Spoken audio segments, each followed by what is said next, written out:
Now,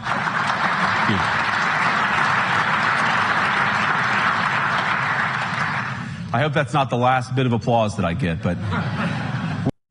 Et ici, vous avez vu ce qu'il dit. Maintenant, j'espère que ce ne sont pas les derniers applaudissements que je reçois. C'est parce qu'il sait que ce qu'il va dire ici n'est pas ce que ces gens-là aiment attendre ou aiment que leur population attende. Alors, bonjour mesdames et messieurs, bienvenue sur notre chaîne. Alors, pour cette vidéo ou pour les deux vidéos qui vont sortir ce week-end, ou en tout cas pour l'actualité occidentale, on va étudier le discours de J.D. Vance à Munich. Pourquoi on va étudier le discours de J.D. Vance à Munich? Parce que, à mon sens, il y a deux parties dans ce discours. Il y a la première partie où il montre ce que les Européens sont en train de faire et qu'il avait déjà montré durant la conférence de Macron sur l'IA qu'ils n'allaient pas laisser faire les Européens, mais là, il montre bien qu'ils vont s'attaquer à l'Europe. En tout cas, il va y avoir une guerre idéologique entre les États-Unis et l'Europe.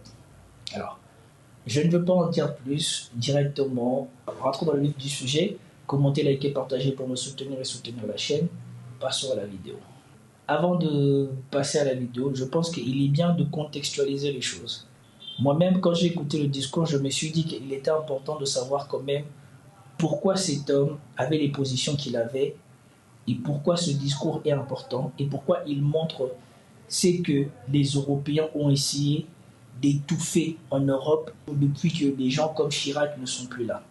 On va voir le profil Wikileaks de J.D. Vance.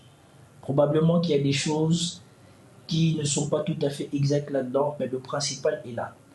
Rien qu'en lisant ça, on comprend tout de suite qu'il n'a rien à voir avec la plupart des élites qui sont assis là devant lui et qui ont le seum de son discours et qui ont la rage d'attendre ce discours et qui ont la rage d'attendre qu'on leur dise la vérité et surtout que leur population vont connaître la vérité et vont attendre la vérité sur eux. Alors c'est parti. J.D. Vance dit J.D. Vance, né le 2 août 1984 à Middleton, est un avocat, capital risqueur, écrivain, homme d'État américain, membre du Parti républicain.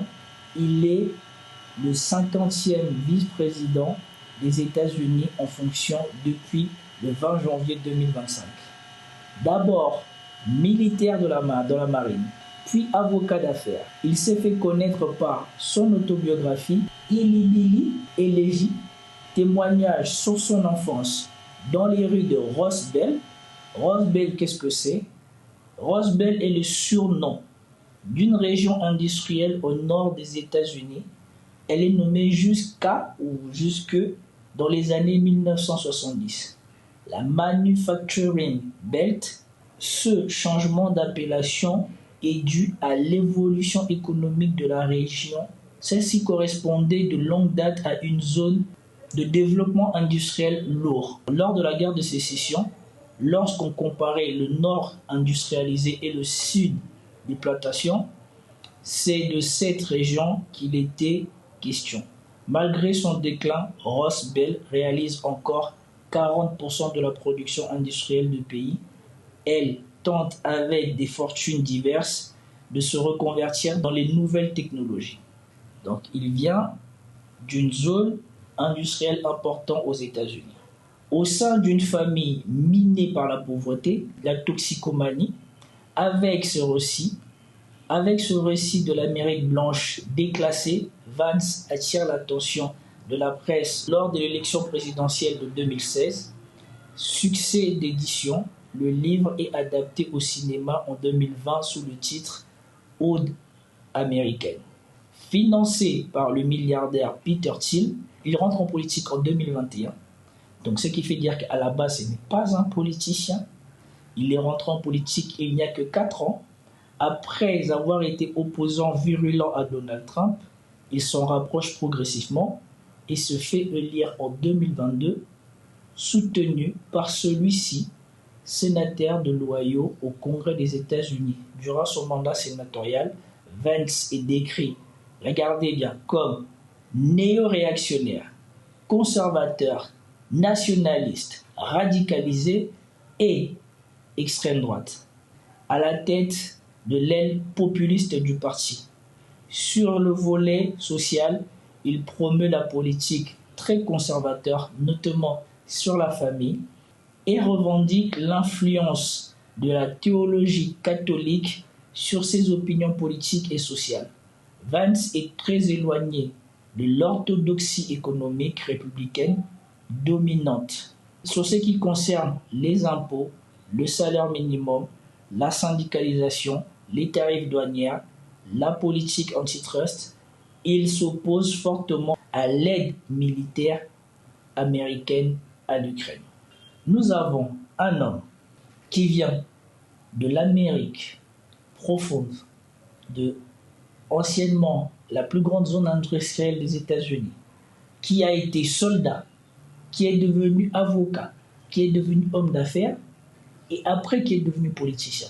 Donc ça veut dire que ce mec-là, contrairement à la plupart de ceux qui sont assis devant lui, ce n'est pas un politicien de carrière, ce n'est pas un militaire de carrière, il n'est pas guidé par l'idéologie des gens qui seront assis devant lui. C'est un homme du peuple qui a fait son chemin. Contrairement à ceux qui sont assis devant lui, qui ne sont pas des hommes du peuple, qui appartiennent à une aristocratie qui veut s'accaparer le pouvoir. Voilà pourquoi pendant ce discours, vous allez voir que les applaudissements sont mitigés. Et voilà pourquoi ce discours est probablement historique.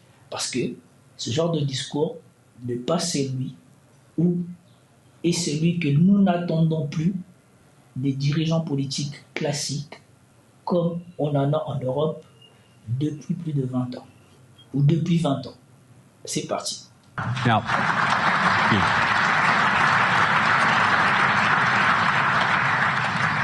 I hope that's not the last bit of applause that I get, but... Et ici, vous avez vu ce qu'il dit. Maintenant, j'espère que ce ne sont pas les derniers applaudissements que je reçois. C'est parce qu'il sait que ce qu'il va dire ici n'est pas ce que ces gens-là aiment attendre ou aiment que leur population attende. Parce qu'ici, il vient de dire des mots par rapport à la tragédie qui s'est passée à Munich et tout le monde l'applaudit. Mais lui, il est venu ici pour matérialiser ce que lui et Donald Trump ont prévu. Et il sait bien que ça ne va pas plaire aux gens qui sont assis là devant lui. Il sait bien que ce qu'il est en train de faire, en fait, c'est une déclaration. Parce qu'on reviendra sur la déclaration de guerre sur l'IA qu'il a fait à Emmanuel Macron durant sa conférence sur l'IA. Et bien là, sur la sécurité, il vient encore déclarer la guerre, non pas à la France et à l'Europe comme il avait fait pour l'IA. Ici, il vient déclarer la guerre à l'OTAN et à l'Europe de la sécurité par rapport aux pratiques qu'ils font chez eux. Voilà pourquoi je tenais à dire, parce que comme je n'ai pas montré le début où il rendait hommage aux victimes de l'incident de Munich, je tenais à recontextualiser pourquoi il leur dit « J'espère que ce ne sont pas les derniers applaudissements que vous m'accordez pour aujourd'hui. »